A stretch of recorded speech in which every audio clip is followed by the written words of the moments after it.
صاحب نے سوال پوچھا ہے، انہوں نے کہا ہے کہ پہلے بھی سوال پوچھا تھا اور میرا ہی پوچھنا چاہتے ہیں کہ اس کے بارے میں کس نے کہا وہ پہلے بت پرستی کرتا تھا، پھر کہا کہ درگاہ میں جانے لگا، تو وہ پوچھنا چاہتا ہے درگاہ کے بارے میں۔ میں نے قرآن مجید پڑھا ہوں، قرآن مجید میں مجھے کوئی بھی آیت نہیں ملی جس میں لکھا ہے دھاگا باندھنا چاہیے، قرآن مجید میں کئی بھی آیت نہیں جس میں لکھا ہے درگاہ جانا چاہیے۔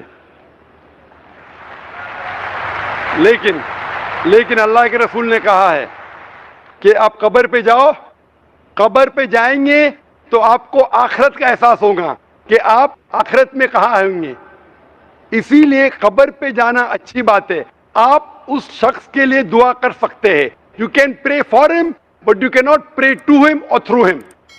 آپ جب کسی کے قبر پہ جاتے ہیں تو قبر پہ جا کے اس کے لیے دعا کر سکتے ہیں۔ بعض حضرات قبر سے دعا کرتے ہیں، کیا یہ شرک ہے یا ہم اس کو حرام کہیں گے؟ ابراہیم مدنی، یہ حرام بھی ہے، شرک بھی ہے۔ اگر آپ کا یہ عقیدہ ہے کہ اللہ تعالیٰ نے اس قبر والے کو اختیارات دے دیے ہیں اور یہ جب چاہے میری مدد کر سکتا ہے، اس نیت کے ساتھ اگر آپ قبر والے سے دعا مانگتے ہیں تو آپ کافر ہو جاتے ہیں، اسلام سے خارج ہو جاتے ہیں۔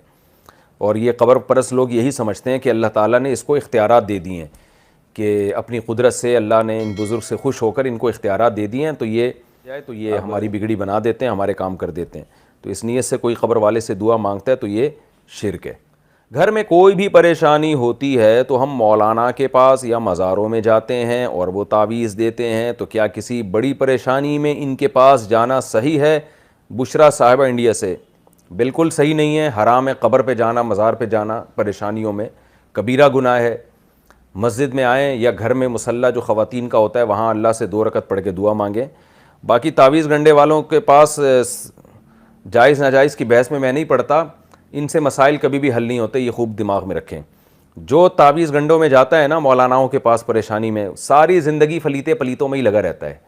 اس کا کام ہی یہ ہوتا ہے، ایک دھاگا یہاں باندھا ہوگا، ایک دھاگا یہاں پٹا باندھا ہوگا، ایک یہاں باندھا ہوگا، بس وہ اس فلیتوں میں اللہ اس کو پلیتوں میں ڈال دیتے ہیں ساری زندگی۔ ہمارا درد دل ہے، اللہ کا واسطہ چھوڑ دو یہ کام۔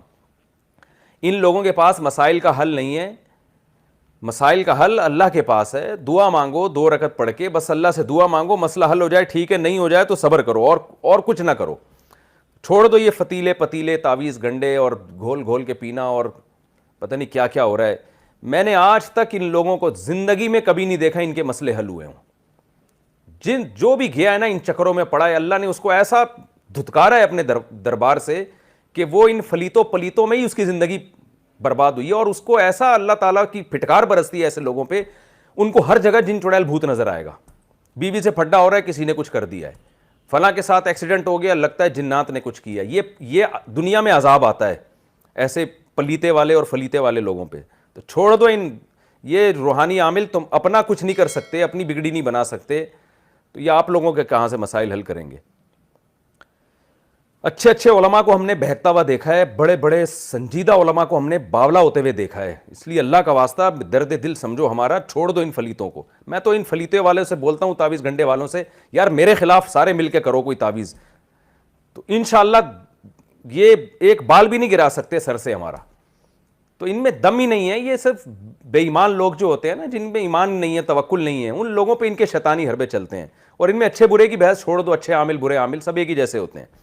اچھے برے کی بحث نہیں کیا کرو ہمارے سامنے کہ وہ تو حضرت جی ہیں، وہ تو آپ کے مسلک کے ہیں۔ بھائی ہمارے مسلک کے ہوں، میرے شیخ و مرشدی کیوں نہ ہو، بس ختم ہو گئی بات۔ ان الصلاة كانت على المؤمنین کتابا موقوتا، اور نماز کا مومنوں پر اوقات مقررہ میں ادا کرنا فرض ہے۔